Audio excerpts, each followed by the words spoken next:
kita masuk di dalam pujian dan penyembahan pada pagi hari ini, kita patut bersyukur buat kasih setia Tuhan yang tidak pernah berhenti dalam hidup kita.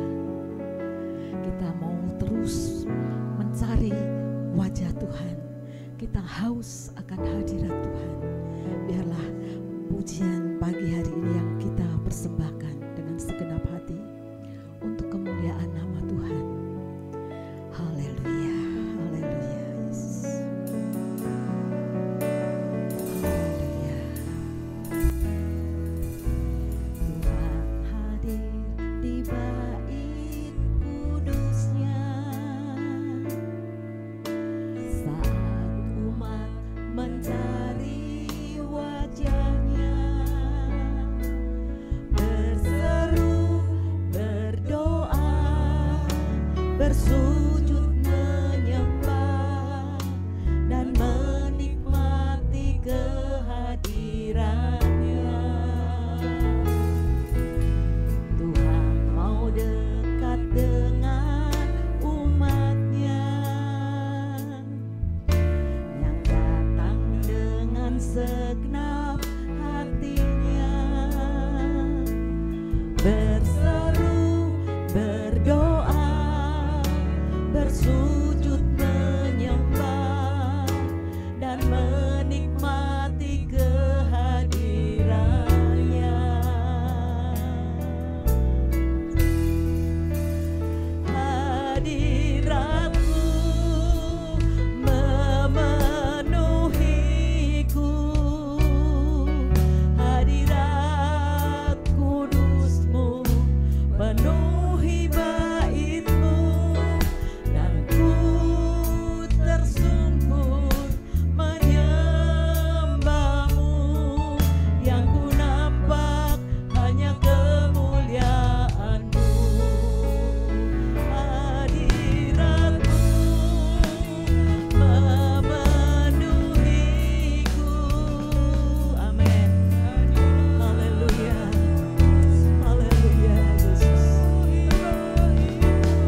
Sungguh saudaraku, hanya Yesus satu-satunya yang menjadi pengharapan dan andalan hidup kita. Dia adalah Allah yang setia. Apapun masalahmu, apapun persoalanmu, Tuhan Maha Tahu. Tuhan sanggup untuk menolong kita. Tuhan sanggup menyediakan apapun yang kita perlu, karena Dia Allah yang luar biasa. Biarlah kita boleh mengandalkan Dia sebagai satu-satunya Tuhan yang menjadi pengharapan hidup kita, yang menjadi andalan hidup kita, tempat kita bergantung, tempat kita berlindung hanya Dia. Kita mau pujikan pujian ini. Oh haleluya, Bapa Kau setia.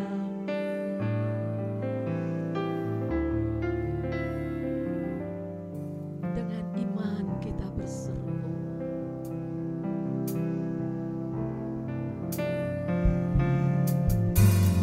Bapa Kau setia, Bapa Kau mulia, amin. Benar Tuhan.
Haleluya. Amin. Terima kasih Yesus, terima kasih. Terima kasih Tuhan. Kami percaya hadirat-Mu, lawatan-Mu boleh kami rasakan pagi hari ini. Sebentar Tuhan, kami mau bersyafaat bersama-sama. Kami akan bersyafaat untuk bangsa dan negara kami. Biarlah Tuhan, Engkau Allah yang peduli, Engkau Allah yang mengerti keberadaan bangsa kami yang saat ini. Apapun yang terjadi semua seizin Engkau. Dan pagi hari ini doa syafaat akan dipimpin oleh Ibu Hananto. Kami persilakan. Kami bersyukur kepadamu Bapa yang baik, Bapa yang kami sembah di dalam nama Tuhan Yesus Kristus. Kami berterima kasih Tuhan buat penyertaan Tuhan di dalam kehidupan kami hari lepas hari. Engkau tidak pernah meninggalkan kami Tuhan. Engkau senantiasa ada di dalam kehidupan kami. Pagi hari ini Tuhan, kami juga bersyukur kami boleh memuji, menyembah Engkau. Kami percaya Engkau hadir di tengah-tengah kami. Engkau hadir Tuhan.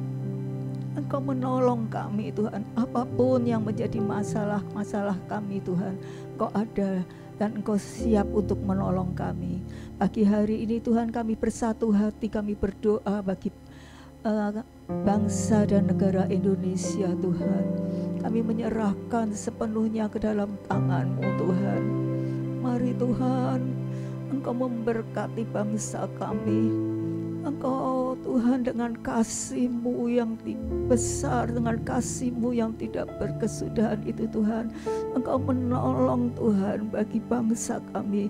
Saat ini Tuhan, mungkin keadaan bagi bangsa kami tidak baik-baik saja, tetapi kami percaya Tuhan, kasih-Mu Tuhan akan menolong dan menyelamatkan bangsa kami. Tuhan, kami serahkan sepenuhnya dalam tangan-Mu Tuhan. Kami berdoa Tuhan, biar kiranya Tuhan yang akan memimpin, oh Tuhan, buat pemimpin-pemimpin kami Tuhan, mulai dari Bapak Presiden, Wakil Presiden, para menteri, DPR, MPR, semua Tuhan, bahkan sampai pemerintahan yang paling rendah, kami serahkan semuanya dalam tangan-Mu. Kami percaya Tuhan, Engkau Tuhan di atas segala Tuhan, Engkau yang akan memimpin semua para pemimpin kami ini Tuhan. Apa yang diputuskan biar semuanya sesuai dengan rancangan dan kehendak-Mu Tuhan. Semuanya Tuhan sesuai dengan apa yang Tuhan mau. Tuhan, kami serahkan sepenuhnya bangsa kami ke dalam tangan-Mu. Kami percaya Tuhan, damai sejahtera-Mu Tuhan tercurah bagi bangsa kami. Kami percaya Tuhan, kasih-Mu Tuhan akan menyelamatkan bangsa kami Tuhan. Tuhan, kami serahkan ya Tuhan sepenuhnya bangsa kami dalam tangan-Mu Tuhan. Indonesia diberkati, Indonesia Tuhan makin merasakan kasih-Mu yang ajaib itu. Biarlah Tuhan, kami percaya hujan pertobatan terjadi bagi bangsa kami. Anugerah keselamatan-Mu Tuhan tercurah bagi bangsa kami. Bangsa kami boleh mengalami lawatan Tuhan yang ajaib. Terima kasih Tuhan, terima kasih Tuhan, memberkati Tuhan bangsa kami. Ekonomi bangsa kami juga Tuhan, Engkau yang akan memberkati. Tuhan, bukakan pintu-pintu berkat bagi bangsa kami Tuhan. Kami serahkan semua ke dalam tangan-Mu. Terima kasih Tuhan, terima kasih. Kami menyerahkan juga Tuhan, kami menyerahkan Tuhan hamba-Mu di tempat ini Tuhan. Kau urapi hamba-Mu, Bapak Gembala dan seluruh hamba-hamba Tuhan yang ada. Tuhan, memberkati mereka, urapan-Mu turun atas hamba-hamba-Mu, supaya mereka semua Tuhan boleh menjadi berkat Tuhan bagi jiwa-jiwa yang ada, dan nama Tuhan dipermuliakan. Terima kasih Tuhan, terima kasih. Kami juga berdoa buat kesehatan hamba-hambamu. Biarlah Tuhan mereka semua dengan tubuh yang sehat, mereka boleh melayani dengan sungguh-sungguh, dengan menjadi berkat bagi banyak jiwa. Tuhan, kami menyerahkan juga Tuhan lansia Tuhan ke dalam tangan-Mu. Mari Tuhan, biarlah Tuhan berikan kesehatan bagi para lansia. Biarkan kekuatan iman untuk kami tetap bertahan di usia tua kami Tuhan. Kami tetap setia melayani Engkau. Kami tetap setia Tuhan melekat dengan Engkau. Sehingga Tuhan hidup kami Tuhan di hari-hari akhir kami boleh mengalami kasih dan kuasa-Mu itu nyata dalam kehidupan kami. Terima kasih Tuhan, terima kasih. Kami menyerahkan semua ke dalam tangan-Mu. Kami percaya Tuhan, Engkau hadir, Engkau mendengar seru doa kami yang telah kami naikkan di hadapan-Mu. Di dalam nama Tuhan Yesus Kristus kami berdoa, mengucap syukur buat semuanya ini. Haleluya. Amin. Shalom, selamat pagi Bapak Ibu yang dikasihi Tuhan. Kembali lagi pada saat pagi hari ini kita akan sama-sama merenungkan kebenaran firman Tuhan. Sebelum firman Tuhan disampaikan, saya mengucapkan banyak terima kasih kepada Bapak Gembala yang sudah memberikan kesempatan kembali kepada saya untuk menyampaikan firman Tuhan. Tema firman Tuhan kita pada saat pagi hari ini adalah kekuatan dalam Tuhan. Dengan dasar firman Tuhan terdapat dalam Ulangan 31 ayat 6. Kita akan sama-sama membacakannya dan merenungkannya. Ulangan 31 ayat 6, demikian firman Tuhan. Kuatkan dan teguhkanlah hatimu, janganlah takut dan jangan gemetar karena mereka, sebab Tuhan Allahmu, Dialah yang berjalan menyertai engkau. Ia tidak akan membiarkan engkau dan tidak akan meninggalkan engkau. Amin. Bapak Ibu yang dikasihi Tuhan, kekuatan itu bisa ada pada siapa saja. Setiap orang pasti memiliki kekuatan. Namun ketakutan itu juga bisa ada pada siapa saja. Karena ketakutan itu adalah hal alamiah dan normal yang bisa saja, kapan saja, di mana saja setiap orang bisa mengalaminya. Nah, saat pikiran kita mulai meresponi sesuatu kejadian yang dimana kejadian tersebut terlampau besar, melebihi daripada kemampuan kita, kapasitas kita, tidak sama dengan masalah yang sedang kita alami, maka di situ pikiran kita mulai bekerja sehingga menimbulkan rasa takut di dalam hidup kita. Seumpama saja kekuatan kita hanya mampu untuk memikul beban, yaitu seberat 50 kg. Tetapi masalah yang datang itu melebihi daripada kapasitas kita, yaitu beban itu lebih dari 50 kg. Bisa saja beban itu 100 kg. Maka setelah kita mengetahui akan masalah tersebut yang melebihi daripada kemampuan kita, di situ kita mulai merasa ciut, merasa sudah tidak sanggup lagi, dan mulai timbullah rasa takut itu di dalam hati kita. Nah, Bapak Ibu yang dikasihi Tuhan, dalam firman Tuhan ini bangsa Israel menghadapi suatu peristiwa yang mana pemimpin mereka yang selama bertahun-tahun, bahkan mungkin berpuluh-puluh tahun, yaitu Musa, yang membawa mereka keluar dari tanah Mesir menuju kepada tanah perjanjian, yaitu tanah Kanaan. Tetapi dalam perjalanan tersebut Musa sudah tidak bisa lagi untuk melanjutkan perjalanan sampai kepada tujuannya. Karena kita tahu ada hal-hal yang mungkin tidak sesuai dengan kehendak Tuhan, namun itu terjadi dalam pribadi Musa, sehingga Tuhan berkata, engkau tidak bisa menyeberangi sungai Yordan ini. Nah, sebagai orang-orang yang pada saat itu, bangsa Israel yang pada saat itu sangat menghormati, mengagumi dengan kepemimpinan Musa, tentunya mereka merasa takut. Karena apa? Pada saat itu mereka sangat ketakutan di Mesir. Dalam perjalanan keluar dari Mesir, mereka selalu datang kepada Musa yang adalah pemimpin mereka, yang memberikan solusi, memberikan jalan keluar dari setiap permasalahan hidup yang mereka alami. Entah itu masalah kecil, masalah besar, mereka selalu datang kepada Musa yang dengan sabar, dengan setia mau menolong mereka, membawa mereka keluar daripada masalah hidup yang mereka alami. Nah, Bapak Ibu yang dikasih Tuhan, hidup umat Tuhan di zaman perjanjian baru ini juga tidak beda jauhnya, atau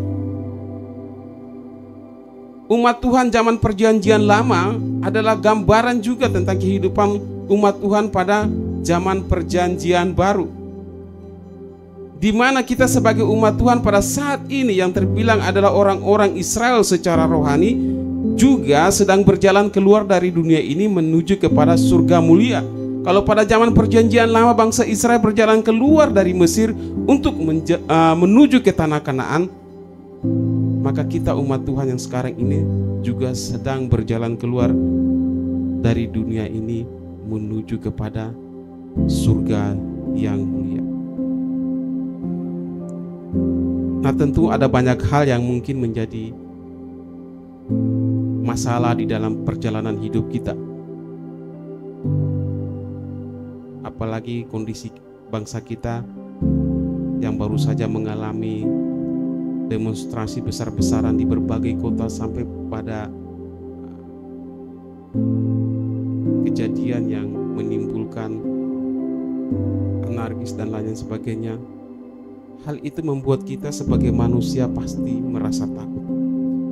Nah, dalam firman Tuhan ini dikatakan bahwa kuatkan dan teguhkanlah hatimu, janganlah takut dan janganlah gemetar karena mereka.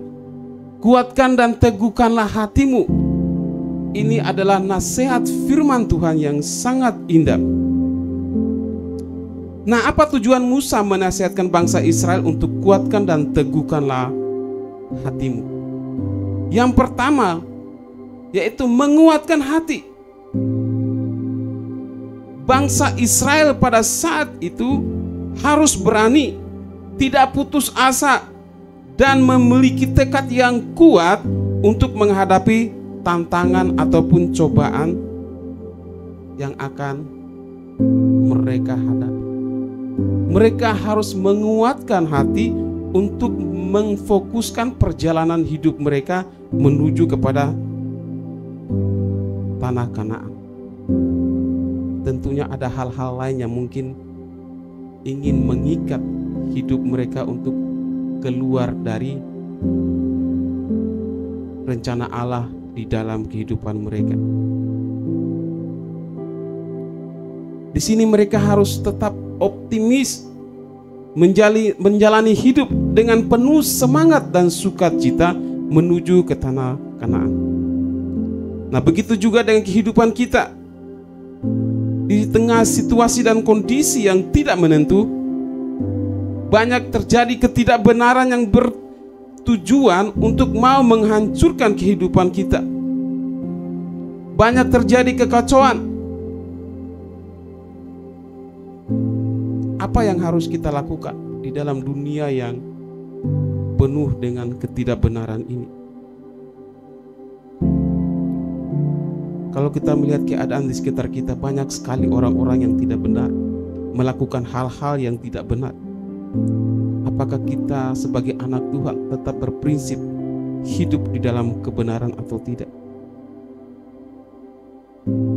Yang pastinya kita harus hidup terus di dalam kebenaran. Kita harus hidup berani di dalam menjalani kehidupan di dunia ini. Tentunya bukan sok berani. Kita tidak putus asa, tetap memiliki tekad yang kuat dan memaksimalkan potensi kita. Apa yang sudah Tuhan percayakan untuk kita lakukan, kita maksimalkan itu dalam menjalani hidup. dan tentunya tetap dan terus hidup di dalam kebenaran.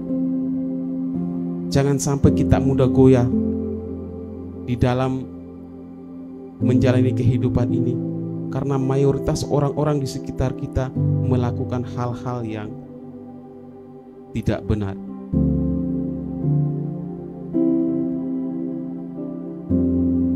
Nasihat firman Tuhan di dalam Matius 10 ayat 16 dari Tuhan kita, yaitu dikatakan, lihat, aku mengutus kamu seperti domba ke tengah-tengah serigala. Sebab itu hendaklah kamu cerdik seperti ular dan tulus seperti merpati. Kita Tuhan tempatkan di tengah-tengah dunia yang diibaratkan itu seperti serigala. Dan Tuhan menasihatkan kita untuk menjadi pribadi-pribadi yang cerdik.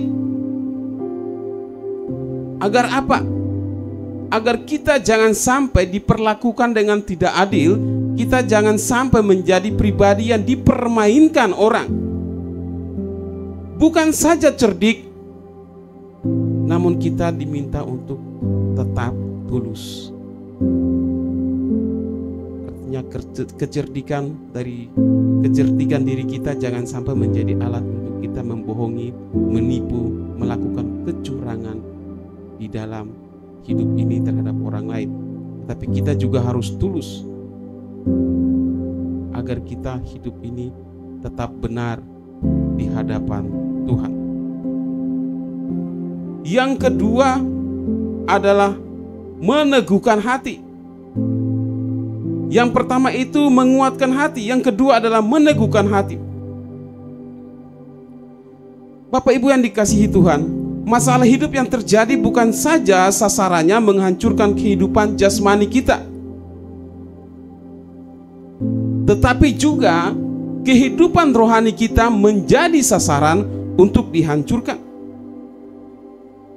Seperti bangsa Israel yang dalam perjalanan menuju tanah Kanaan. Secara fisik mereka keluar dari Mesir. Secara fisik kita melihat mereka berperang dengan orang-orang atau musuh-musuh Israel yang pada saat itu menghalangi mereka dan ingin menghancurkan kehidupan mereka. Tapi harus disadari bahwa peperangan mereka itu bukanlah peperangan secara lahiriah saja, tetapi ada peperangan rohani. Sehingga dapat kita lihat bahwa kondisi bangsa dan negara kita saat ini, mungkin secara fisik orang-orang melakukan demonstrasi tawuran anarkis yang membuat ketakutan. Apakah hanya sekedar melakukan keributan seperti itu, kekacauan seperti itu? Tentunya tidak. Ada tujuan-tujuan lain di dalamnya, dan pasti kuasa gelap menunggangi atau yang membuat hal itu terjadi. Mungkin kita berkata, itu karena kelalaian manusia atau ketidakbenaran hidup manusia. Kita harus sadar bahwa segala sesuatu yang terjadi dalam kehidupan ini, iblis itu turut bekerja untuk menghancurkan kehidupan ini, khususnya terhadap anak-anak. Bapak Ibu, coba mengingat akan perjalanan iblis sewaktu di dalam mencobai Ayub. Tuhan berkata bahwa dari mana saja engkau? Dia berkata, jalan-jalan mengelilingi dunia. Jalan-jalan. Kalau kita jalan dari gereja menuju ke rumah sakit, panti wilasa atau ke tempat lain, membutuhkan waktu yang lumayan lama. Tetapi tidak bagi iblis. Dia mengatakan atau dia berkata menjawab kepada Allah bahwa dia jalan-jalan mengelilingi dunia. Artinya dunia ini sangat kecil bagi dia untuk menjangkau satu persatu. Setiap pribadi-pribadi anak-anak Tuhan gampang sekali iblis datangi. Dia seperti singa yang meraung-raung. Dalam arti Dia ada di sekitar kita. Dia juga punya kuasa untuk berada di sana sini dengan sekejap mata. Bukan berarti dia maha hadir. Dia banyak dan dia punya kuasa juga. Dan dia ada di sekitar kita. Kapan saja kita lalai, maka dia akan menerkam kita. Dan bangsa kita yang baru saja terjadi kekacauan ini, pastinya di belakang ada kuasa gelap yang melakukan semua itu. Seperti dalam 2 Tawarik 7 ayat 14 dikatakan, dan umatku yang atasnya namaku disebut merendahkan diri, berdoa dan mencari wajahku, lalu berbalik dari jalan-jalannya yang jahat, maka aku akan mendengar dari sorga dan mengampuni dosa mereka serta memulihkan negeri mereka. Dan umatku yang atasnya namaku disebut merendahkan diri, berdoa dan mencari wajahku, lalu berbalik dari jalan-jalannya yang jahat, maka aku akan mendengar dari surga dan mengampuni dosa mereka serta memulihkan negeri mereka. Negeri kita di mana? Tentunya bangsa tercinta, yaitu Indonesia. Dan di dalam bangsa ini bukan saja ada anak-anak Tuhan, bukan saja ada orang Kristen saja yang di dalamnya, tetapi ada banyak beragam agama di dalam bangsa ini. Ada saudara-saudara kita yang beragama lain. Dengan demikian, apakah bangsa kita ini dapat dipulihkan? Karena di dalamnya bukan saja ada kita sebagai umat Tuhan, orang Kristen, tetapi ada agama lain.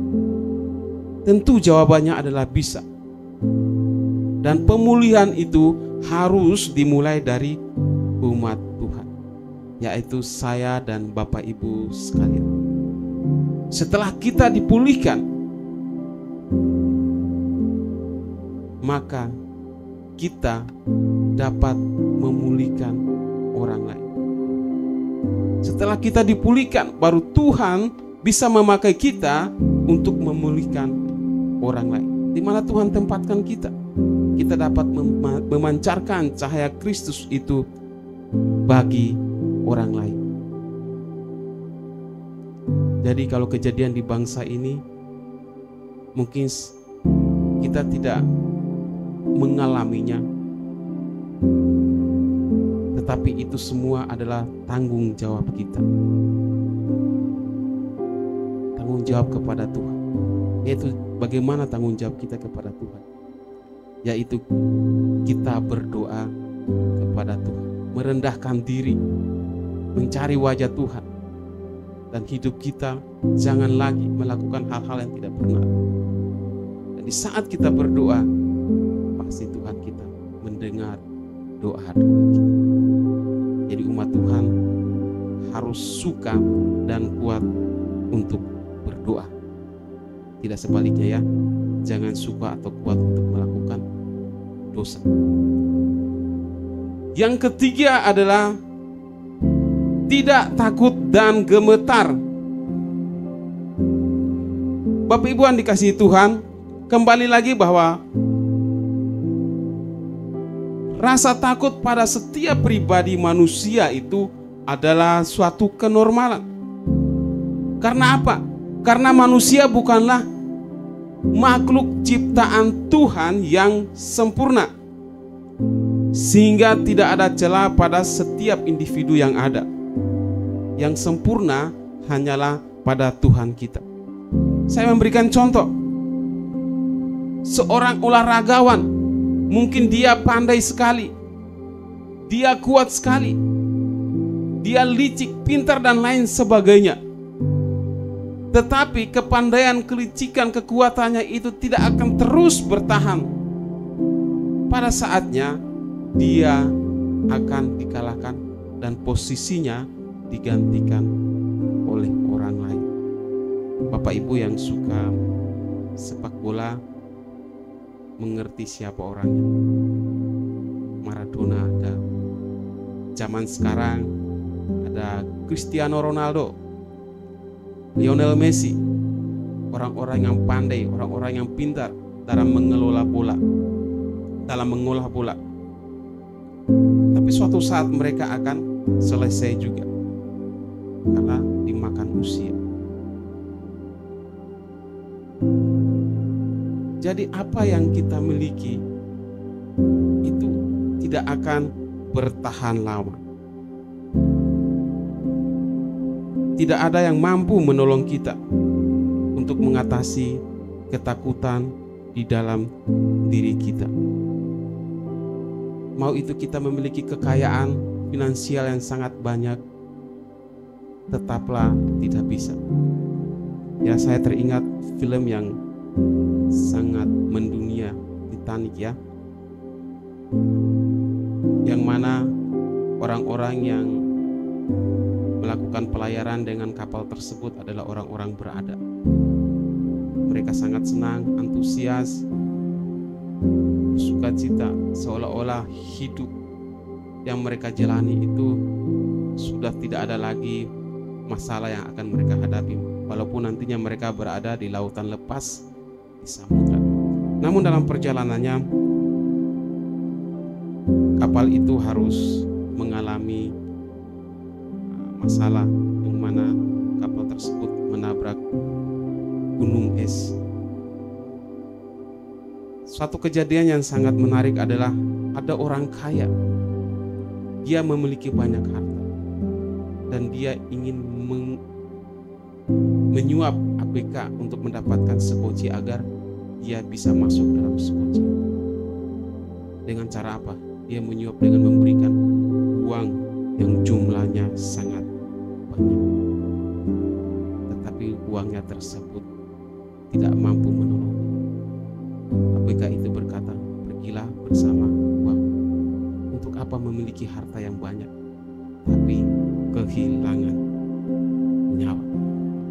Nah, Bapak Ibu yang dikasihi Tuhan, firman Tuhan mengatakan bahwa jangan takut dan gemetar. Kenapa dikatakan jangan takut dan gemetar? Karena ketakutan yang sampai pada level gemetar, orang yang mengalami ketakutan ini berarti dia sudah tidak berdaya lagi. Pastinya dia hilang kekuatan, sudah tidak ada semangat lagi, tidak mau bertindak. Dan mungkin secara psikolog, orang yang mengalami ketakutan masuk pada level seperti ini sampai gemetar, berarti dia sudah mengalami kondisi tubuh yang terbilang stresnya itu sudah sangat berat. Dan jikalau tidak segera ditolong, maka akan masuk kepada level yang artinya masuk kepada level menjadi orang gila. Nah, Bapak Ibu yang dikasihi Tuhan, kalau kita melihat bagaimana kehidupan orang stres, mereka kehilangan kendali, mereka tidak dapat mengontrol diri lagi. Apalagi orang itu adalah orang yang sudah kehilangan kesadarannya, orang yang dibilang sudah tidak waras lagi atau orang gila.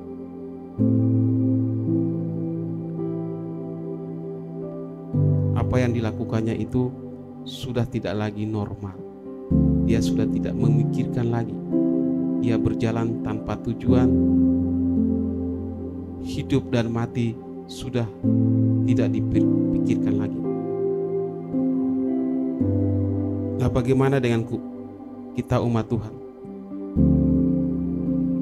Apakah kita mengalami rasa takut sampai kepada level di mana kita menjadi stres? Dalam firman Tuhan di Filipi 4 ayat 13 dikatakan, segala perkara dapat kutanggung di dalam Dia yang memberi kekuatan kepadaku. Segala perkara dapat kutanggung di dalam Dia yang memberi kekuatan kepadaku. Segala perkara berarti masalah apa saja yang kita hadapi, kita mampu melewati, karena bukan kuat dan gagah kita, tetapi Tuhan kita yang memberikan kita kekuatan, kemampuan untuk melewati. Jadi kalau orang yang banyak masalah sehingga masuk kepada level yang namanya stres bahkan gila, itu berarti dia bukan anak Tuhan. Karena anak Tuhan, dia akan mampu bertahan karena Tuhan ada bersama-sama dengan dia dan memberikan dia jalan keluar untuk menang terhadap segala persoalan hidup yang dialaminya. Nah, apa yang harus kita lakukan di dalam kehidupan yang banyak menimbulkan rasa takut ini? Yaitu kita harus mengimani janji Tuhan. Janji Tuhan yang terdapat di dalam firman. Seperti firman Tuhan yang sudah kita baca tadi, Ulangan 31 ayat 6. Dikatakan, kuatkan dan teguhkanlah hatimu, janganlah takut dan janganlah gemetar. Karena mereka, sebab Allahmu, dialah yang berjalan menyertai engkau. Ia tidak akan membiarkan engkau dan tidak akan meninggalkan engkau. Allah kita menyertai kita, umatnya, di dalam perjalanan kehidupan ini. Perjalanan kita yang keluar dari dunia ini menuju kepada surga mulia. Tuhan kita terus menyertai kita dan Dia tidak akan meninggalkan kita. Janji Tuhan ya dan amin. Seperti dalam Bilangan 23 ayat 19, Tuhan itu bukanlah manusia sehingga Ia mengingkari janji. Kesetiaan Tuhan kepada umatnya bukan karena umatnya, tapi karena janjinya. Tuhan kita memegang janji. Tuhan kita ya dan amin.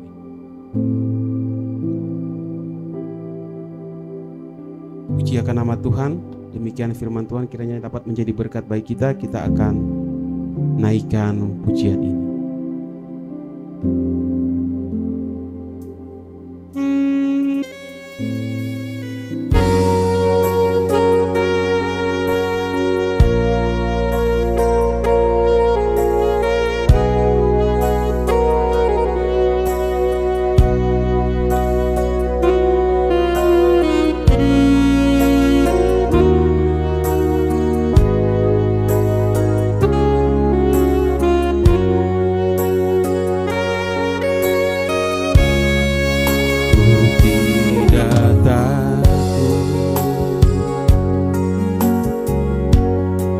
Sebab Kau besertaku, ku tidak bimbang. Sebab Engkau Allahku, Engkau meneguhkanku, bahkan menolongku.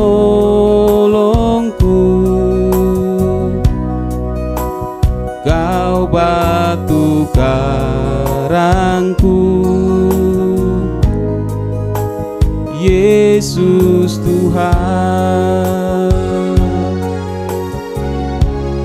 Yesus memegangku dengan tangan kananmu. Yesus memberiku kemenangan.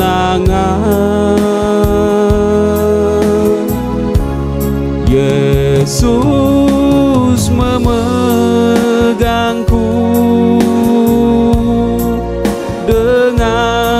tangan kananmu. Yesus memberiku kemenangan.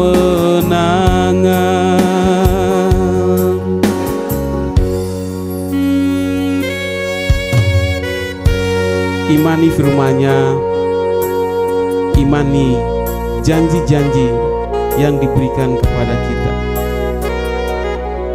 Dia memberikan janji kepada kita, memberikan firman kepada kita.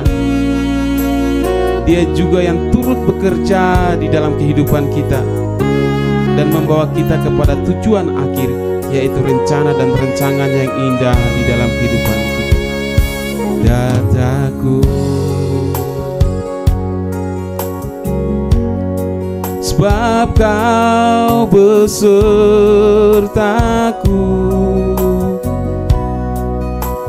ku tidak bimbang, sebab Engkau Allahku. Engkau meneguhkanku, bahkan menolongku.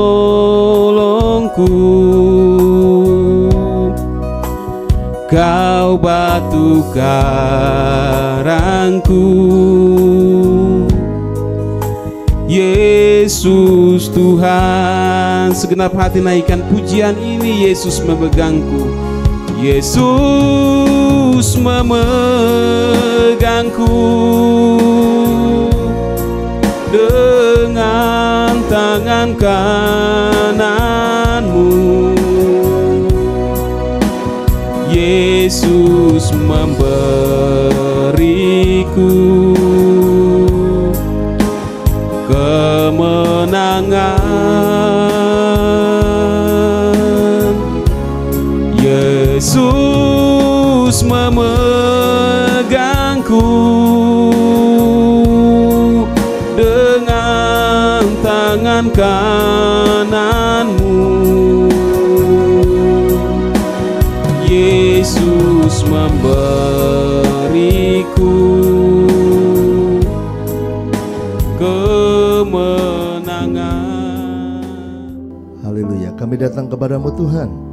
Kami berterima kasih buat hari yang baru, minggu yang baru yang Kau berikan pada kami. Kiranya semua pujian, penyembahan, doa kami berkenan kepadamu. Berkati semua yang sedang melayani hari ini. Berkati khususnya hamba-Mu Pak Kir Saudara siaran firman, pakai untuk kemuliaan-Mu makin indah lagi. Memberkati sepanjang hari, bahkan sepanjang minggu ke depan. Minta pertolongan-Mu Tuhan, tuntun hidup kami, tuntun langkah kami. Kami memerlukan Engkau, kami perlu mujizat-Mu, kami perlu perlindungan-Mu, penyertaan-Mu Tuhan. Dan kami percaya bersama Tuhan akan ada mujizat, akan ada pertolongan. Dalam nama Yesus, saudaraku, masuki hari dengan sukacita. Dan sekarang terimalah berkat dari Allah Bapa, cinta kasih Tuhan Yesus Kristus, dan persekutuan dengan Roh Kudus menyertai senantiasa sekarang sampai selama-lamanya. Doa Bapa kami, Bapa kami yang di surga, dikuduskanlah namamu, datanglah kerajaan-Mu, jadilah kehendak-Mu di bumi seperti di surga. Berikanlah kami pada hari ini makanan kami yang secukupnya, dan ampunilah kami akan kesalahan kami, seperti kami juga mengampuni orang yang bersalah kepada kami. Dan janganlah membawa kami ke dalam pencobaan, tetapi lepaskanlah kami daripada yang jahat, karena Engkaulah yang mempunyai kerajaan dan kuasa dan kemuliaan sampai selama-lamanya. Amin. Selamat pagi, Tuhan memberkati.